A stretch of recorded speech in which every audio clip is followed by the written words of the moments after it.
A paz do nosso Senhor Jesus Cristo. Eu sou Veridiana Costa e estamos aqui hoje para mais um dia de leitura. Senhor Deus e Pai, glorificado e exaltado és o teu santo nome. Muito obrigada, Pai, por mais um dia de vida. Agradeço por sua bênção e por sua proteção. Muito obrigada, Senhor, pelos teus livramentos, Pai. Por favor, nos abençoe nesta leitura, que cada palavra sua, Senhor, seja ensinamento em nossas mentes e em nossos corações, nos inspire e nos direcione sempre a Ti, em nome de Jesus. Nossa, gente, aqui tá um calor, meu Deus do céu. Bahia, realmente o sol aqui é tremendo. Então vamos lá, né? Estamos na segunda leitura, estamos no capítulo de Gênesis. Você que nos acompanha aí, não se esqueça de se inscrever, de ativar o sininho para receber as notificações e sempre compartilhe também, porque é sempre bom divulgar a palavra do Senhor. Afinal de contas, essa é a missão dos filhos do Senhor. Hoje iremos ver Abraão se casa outra vez. Olha só, imagina, 100 e poucos anos e casando-se novamente, no capítulo 25. E Abraão tomou outra mulher chamada Quetura e deu-lhe à luz Zinrã, Joquizã, Medã, Midian, Zisbaque e Suá. E Joquizã gerou Sebá e Dedã. E os filhos de Dedã foram Assuriã, Letuzim e Leumim. E eu vou pular alguns versículos aqui que são os nomes, né? Que, como eu disse, pra gente não tem interesse, né? Aliás, não tem interesse assim, não é relevante, né?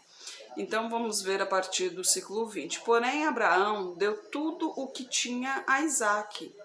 Mas aos filhos das concubinas que Abraão tinha, deu Abraão presentes e, vivendo ele ainda, separou-os do seu filho Isaque e enviando-os ao Oriente para a terra oriental. Este, pois, são os dias dos anos da vida de Abraão, que viveu 175 anos.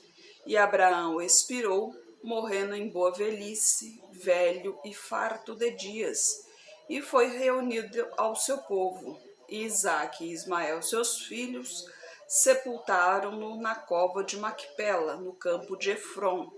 Lembre-se, né? Abraão comprou a terra para sepultar a Sara. Então ali ele poderia fazer a cova, né, da família. Eu esqueci, tem um nome correto para isso, mas minha cabeça de vez em quando dá uns brancos assim.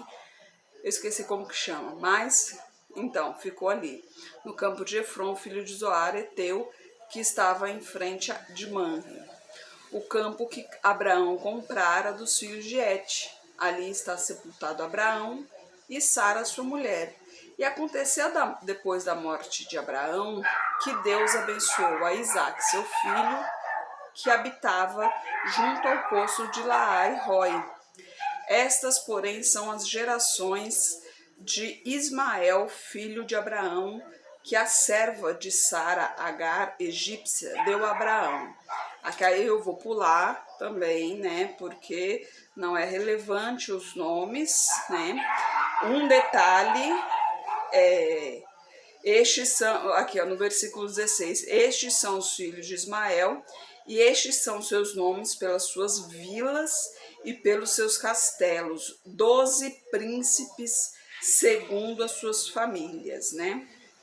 E estes são os anos de vida de Ismael, 137 anos, e ele expirou, e morrendo foi congregado ao seu povo, e habitaram desde Avilá até Sur, que está em frente do Egito, como quem vai para Assur, e fez o seu assento diante da face de todos os seus irmãos. Os descendentes de Isaque, a partir do versículo 19, que também a gente vai pular, né? que aqui tem as descendências de Isaac, filho de Isaac, da idade de 40 anos, quando tomou por mulher Rebeca, filha de Betuel, né? Isaac orou insistentemente ao Senhor por sua mulher, porquanto era estéril. E o Senhor ouviu suas orações, e Rebeca, sua mulher, concebeu, e os filhos lutavam dentro dela. Então disse: se assim é, porque eu sou assim? E foi perguntar ao Senhor. E o Senhor lhe disse: 2 nações há no teu ventre, e 2 povos se dividirão das tuas entranhas. Um povo será mais forte do que o outro povo, e o maior servirá ao menor. Aqui já começa uma história muito interessante, que é a história de Esaú e Jacó. E cumprindo-se os seus dias para dar à luz, havia gêmeos no seu ventre, e saiu primeiro ruivo e todo coberto de pelos, por isso chamaram o seu nome Esaú. E depois saiu seu irmão com sua mão agarrada ao calcanhar de Esaú. Por isso se chamou o seu nome Jacó. E era Isaque da idade de 60 anos quando os gerou, e cresceram os meninos. Esaú foi homem perito de caça, homem do campo, mas Jacó era homem simples, habitando em tendas, e amava Isaque a Esaú, porque a caça era de seu gosto, mas Rebeca amava a Jacó. E Jacó preparava um cozido quando veio Esaú do campo. E estava ele cansado, e disse Esaú a Jacó: Deixa-me, peço-te, comer desse guisado vermelho, porque estou cansado. Por isso se chamou Edom. Então disse Jacó: Vende-me hoje a tua primogenitura. E disse Esaú: Eis que estou a ponto de morrer, para que me servirá a primogenitura? Então disse Jacó, jura-me hoje. E jurou-lhe e vendeu a sua primogenitura a Jacó. E Jacó deu pão a Esaú e o cozido de lentilhas, e ele comeu, bebeu, levantou-se e saiu. Assim desprezou Esaú a sua primogenitura. O primogênito, né, o primeiro, é uma honra para qualquer família, né? E aqui Esaú não deu a mínima para isso, né? É como se fosse uma coisa qualquer. Ele desprezou, né, a sua primogenitura. Ele não fazia ideia do significado disso. Porque a primogenitura, tudo do melhor da família ia para o primogênito, né? Tanto que era costume, por exemplo, naquela época, quando o pai percebia, por exemplo, que estava perto da sua velhice, aliás, perto de sua morte, ele, por exemplo, abençoava os seus filhos, mas a bênção principal era para o primogênito. Era bênçãos atrás de bênçãos, e o Senhor realmente ouvia essas bênçãos, o Senhor realmente, como se diz assim, realizava essas bênçãos, né? E Esaú não deu a mínima para isso. Ele não tinha noção do que significava a primogenitura. Não sabemos aqui o porquê que ele não sabia do valor da primogenitura, né? Não sabíamos, não, aqui a Bíblia não fala, né? O porquê que ele não sabia do valor de uma primogenitura. Se ele pela cabeça dele mesmo que não quis saber, se nunca disseram a ele o porquê. O importante é que ele desprezou, né? Ele desprezou. Ele sendo o mais velho, para ele não fez diferença nenhuma, né? E isso futuramente, com certeza, lhe faria diferença, né? Isaque na terra dos filhos na terra dos filisteus, no capítulo 26. E havia fome na terra, além da primeira fome, que foi nos dias de Abraão. Por isso foi Isaque a Abimeleque, rei dos filisteus, em Gerar, e apareceu-lhe o Senhor e lhe disse: Não desças ao Egito, habita na terra que eu te disser, peregrina nesta terra, e serei contigo e te abençoarei, porque a ti e a tua descendência darei todas estas terras e confirmarei o juramento que tenho jurado a Abraão teu pai, e multiplicarei a tua descendência como as estrelas dos céus, darei à tua descendência todas estas terras, e por meio delas serão benditas todas as nações da terra. Porquanto Abraão obedeceu a minha voz e guardou o meu mandado, os meus preceitos, os meus estatutos e as minhas leis, assim habitou Isaque em Gerar. E perguntando-lhes os homens daquele lugar acerca de sua mulher, disse: É minha irmã, porque temia dizer: É minha mulher, para que porventura, dizia ele, não me matem os homens daquele lugar por amor de Rebeca, porque era formosa à vista era formosa à vista, o mesmo caso do pai, né? E aconteceu que, como ele esteve ali muito tempo, Abimeleque, rei dos filisteus, olhou por uma janela e viu que Isaque estava brincando com Rebeca, sua mulher. Então chamou Abimeleque a Isaque e disse: Eis que na verdade é tua mulher, como pois dissestes, é minha irmã?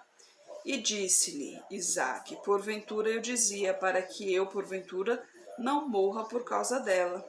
E disse Abimeleque: Que é isto que nos fizestes? Facilmente se teria deitado alguém deste povo com tua mulher, e tu terias trazido sobre nós um delito. E mandou Abimeleque a todo o povo, dizendo: Qualquer que tocar neste homem ou em sua mulher, certamente morrerá. E semeou Isaque naquela mesma terra, e colheu naquele mesmo ano 100 medidas, porque o Senhor o abençoava. E prosperou o Senhor, e ia enriquecendo-se, até que se tornou muito poderoso, e possuía ovelhas, vacas e muitos servos, de maneira que os filisteus o invejavam, e todos os poços que os servos de seu pai tinha cavado, ainda nos dias de seu pai, os filisteus entulharam e encheram de terra. Disse também Abimeleque a Isaque: Aparta-te de nós, porque muito mais poderoso te tens feito do que nós. Então Isaque partiu dali e fez o seu acampamento no vale de Gerar e habitou lá. Olha só como é, né? Abimeleque, enquanto era interessante para ele, ele fez uma aliança com Abraão para que Abraão na aliança que Abimeleque fez a Abraão, na aliança ele dizia ele, o filho e o neto, né? Para que houvesse essa aliança. Por quê? Porque ele via que Deus era com Abraão e ele queria também prosperar. Mas quando o filho de Abraão chegou e viu que estava prosperando muito mais do que eles, a inveja foi grande que ele o expulsou dali, né? Não lembrou da aliança. Pelo contrário, né? Os servos de Abimeleque entulhavam os poços que Abraão tinha feito, né? Olha a inveja o que faz, né? Então Isaque partiu dali e fez o seu acampamento no vale de Gerar e habitou lá.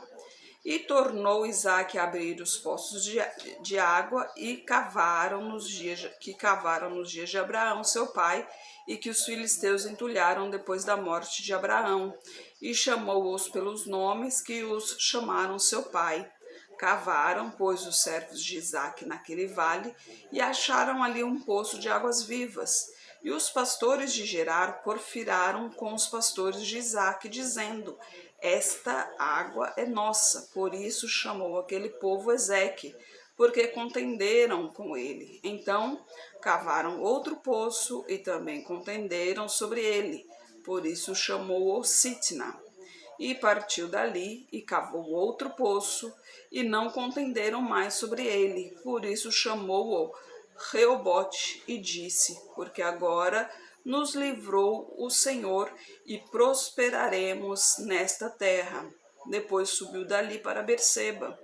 E apareceu-lhe o Senhor naquela mesma noite e lhe disse: eu sou o Deus de Abraão teu pai, não temas, porque eu sou contigo. Abençoar-te-ei e multiplicarei a tua descendência por amor de Abraão, meu servo. Então edificou ali um altar e invocou o nome do Senhor e armou ali a sua tenda. Ali os servos de Isaque cavaram um poço. E Abimeleque veio de Gerar para visitá-lo, com Alzate seu amigo, e ficou o príncipe do seu exército.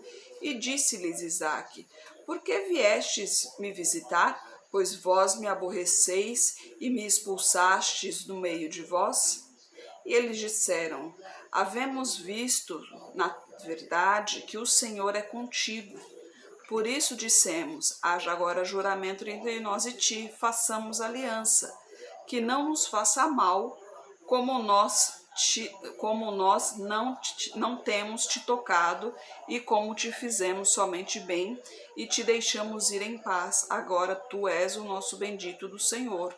Então lhe fez um banquete, e comeram e beberam, e levantaram-se de madrugada, e juraram um ao outro. E depois os despediu Isaque, e despediram-se dele em paz. E aconteceu naquele mesmo dia, que viram os servos de Isaque, e anunciaram-lhe acerca do negócio do poço, que tinha cavado, dizendo: temos achado água. E chamou-o Seba, por isso o nome daquela cidade, Berseba, até o dia de hoje. Ora, sendo Esaú da idade de 40 anos, tomou por mulher a Judite, filha de Beeri, Eteu, e a Bezamate, filha de Elon, Eteu. E estas foram para Isaque e Rebeca uma amargura de espírito. Um comentário pessoal: provavelmente ele não perguntou ao Senhor se deveria tomá-las por mulher, né? Porque normalmente isso acontece.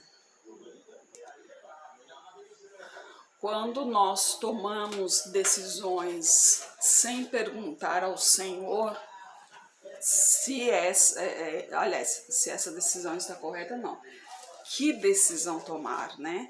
Porque não temos que tomar decisão alguma, nós temos que perguntar a Deus qual é a decisão certa. E ali provavelmente eles não perguntaram ao Senhor se deveria, Isaac provavelmente não perguntou ao Senhor se deveria tomar as duas mulheres como suas esposas. Lembrando que naquele momento, naquele tempo, não existiam regras, né? Não existiam leis. Então, o casamento eram quantas mulheres quisessem, né? As suas concubinas e por aí vai.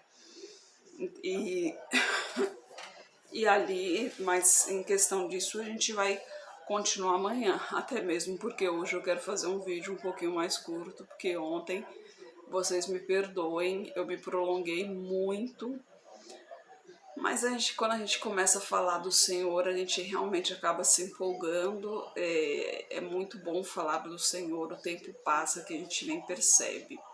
E desculpe os cortes, como eu falei, aqui tá muito quente e eu não posso ligar o ventilador porque o barulho do vento impede o som, né? Tanto que eu já estou usando o fone aqui, né? O microfone, exatamente para facilitar o áudio para vocês, que eu percebi que com o fone o áudio fica melhor.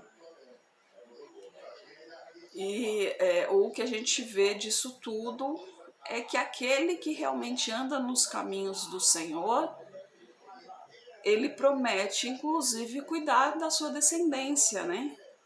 E olha que maravilha, né? Deus naquele tempo falava diretamente com as pessoas. Ele fala ainda hoje? Fala, mas não é com tanta frequência como naquele tempo. E por que que não é? Porque as pessoas não são como naquele tempo. as pessoas não se dedicam como daquele tempo, né? Hoje, quando não é todo mundo que tira todo dia aquele tempo para o Senhor, que durante todo dia sempre está lembrando do Senhor, está louvando, está orando, está clamando ao Senhor, né? Então, a gente tem que ter mais intimidade com o Senhor, mais proximidade com o Senhor. E isso a gente tem através das orações, através dos louvores, através da palavra do Senhor, que é a Bíblia, né? Jejuar é muito bom.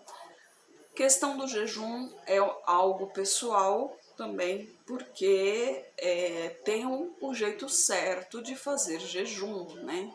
Tem gente que fala assim, acabei de almoçar, então vou fazer jejum até a janta. Gente, não, jejum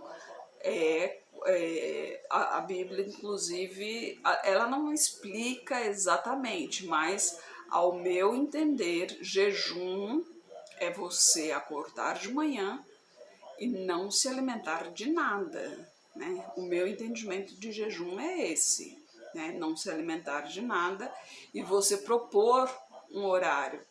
Então, se você não tem costume, então tem gente, por exemplo, que toma remédios, né? Tem problema de saúde e tal, não pode jejuar. Obviamente, Deus vai entender essa situação. Então, você conversa com o Senhor, ele vai entender essa situação. Mas se você eu antigamente eu não conseguia fazer jejum de jeito nenhum, mesmo por pouco tempo, porque minha cabeça doía demais, demais, demais. Até que o que eu fiz, eu comecei aos poucos, fazia meia hora, fazia 1 hora, fazia 2 horas, até que eu comecei e consegui jejuar a parte da manhã e ficar em jejum até a hora do almoço. Hoje não posso fazer, né, devido à saúde, tenho enxaqueca, como comentei aqui, tenho migrânia e tomo medicamentos muito fortes, né, tomo tanto à noite quanto de manhã e às vezes ao longo do dia. E além de que também tenho que me alimentar, né? Ao longo do dia eu sempre tenho que estar me alimentando também. Mesmo sem sentir fome, eu tenho que me alimentar, porque senão a cabeça dói. Então, eu não tenho condição de fazer jejum, mas Deus sabe disso. Então, em minhas orações, eu converso com o Senhor. E a propósito, falando em oração, gente, pessoas que me pedem oração, lembre-se, eu continuo orando, tá? Só que eu não oro aqui durante o vídeo, porque se eu for orar por cada um, o vídeo vai ficar muito longo. Então, e o interesse do vídeo, como eu disse, é a leitura bíblica. Então, as orações, para quem pede as orações, essa oração eu faço à noite em meus aposentos. Olha que chique, bem. Eu faço à noite em meu quarto, antes de dormir, quando vou fazer a minha oração. Aí eu faço a oração para a pessoa que pediu, tá, gente? E continuo orando. Aí, como eu falei, minha cabeça está um pouquinho fraca, às vezes eu esqueço de um, falo de outro, mas sempre eu estou orando por ele. Se eu esqueço hoje, amanhã eu lembro, oro e assim vai indo. Eu preciso pegar um papel e anotar, mas eu sempre esqueço de anotar também. São coisas que acontecem no dia a dia, né? Mas o importante é que, mesmo que eu não me lembre durante a noite, aí eu, quando acordo de manhã, muitas vezes eu falei, poxa, eu esqueci de orar por fulano, então de manhã eu vou, lembro e oro por fulano, né? Ou durante o dia eu lembro e oro por fulano. Mas eu sempre oro, tá? Eu não esqueço a oração. No vídeo que realmente eu não posso fazer isso, porque senão perderia o propósito do vídeo e ficaria muito tempo, né? Então o vídeo acabaria se tornando, como se diz, um culto, o que não é, porque eu não sou pastora. Eu sou uma simples serva do Senhor, querendo divulgar a palavra dele, tá certo? Senhor Deus e Pai, glorificado e exaltado és o teu santo nome, Senhor. Muito obrigada, Pai, por tuas palavras, por tuas mensagens, Senhor.